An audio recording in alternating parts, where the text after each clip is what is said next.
A group of Chinese civilians is bringing a lawsuit against the Japanese government and a Chinese court. They are survivors and relatives of victims of a massacre carried out by the Japanese army during Japan's invasion of China in World War II. If the court accepts this case, this would be the first civilian claim for wartime compensation in a domestic court. Ning has our story. In 1941, the villagers of Panjiayu were nearly wiped out by the occupying Japanese troops. Of the 1,700 villagers, 1,300 were killed in one day.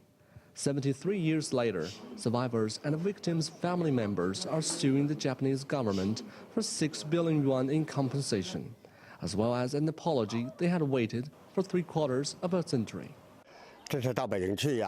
We are looking for justice for our predecessors, especially as Japan is still denying history and trying to glorify the war. We will never allow that to happen. Pan Shenzeng survived by hiding under dead bodies in a pig pen. He was only 6 then. I saw a pregnant woman being stabbed by a bayonet and her unborn child was cut out. At the foot of a wall, I saw a soldier stamp on one leg of a child and grab the other leg. And he tore the child in half and then tossed the body into a fire. Since 1992, people in Panjiayu have been looking for justice, but have yet been unsuccessful. Now they have collected enough evidence and authorized the China Federation of Civil Claims against Japan to represent them in the lawsuit. The NGO has recently shifted their focus from Japanese courts to domestic courts. China's society is making progress and the legal institution has improved.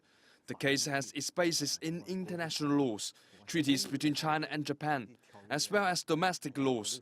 I believe the court will give a just judgment. The case will be submitted to a Chinese court as early as August. 8 lawyers have offered free service. Most survivors of the war are too old and are unlikely to live past another 10 years. And this is probably their last chance to seek an apology and a compensation from Japan. And what is equally important is to let the world know the truth of Japanese Army's war crimes and prevent them from happening again. Ning, CCTV, Hebei Province.